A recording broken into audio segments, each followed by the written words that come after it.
আমার এক sir Scott টয়লেটেস লিমিটেডে চাকরি করতাম তখন বলতেন যে ঢাকা শহরের মধ্যেই গ্রাম লুকিয়ে আছে, তোমরা সার্চ করে খুঁজে বের করবা।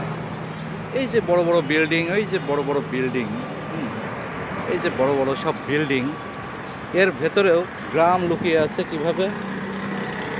তিনি আসলে বলতে চেয়েছিলেন যে একদিকে যেরকম রিচ শ্রেণীর মানুষের দেখছেন? বসবাস আছে, তদ্রূপ তাদের প্রয়োজন পূরণ সাপেক্ষে কিছু নিম্ন আয়ের মানুষেরও বসবাস কিন্তু ঢাকা শহরে আছে। এটাই হচ্ছে ব্যাপার।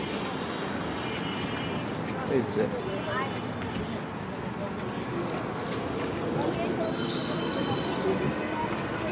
হচ্ছে ব্যাপার যে গ্রাম লুকিয়ে আছে বলতে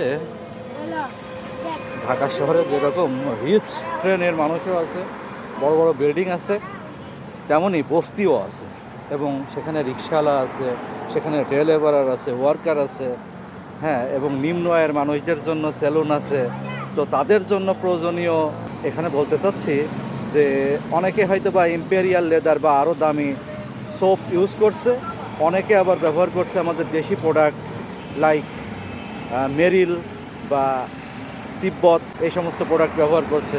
এজন্যই উনি বলতেন যে ঢাকা শহরে গ্রাম লুকিয়ে আছে, তোমাদেরকে সার্চ করে বের করতে হবে এবং সেই সমস্ত জায়গাতে তোমাদের প্রোডাক্ট সেল করতে হবে।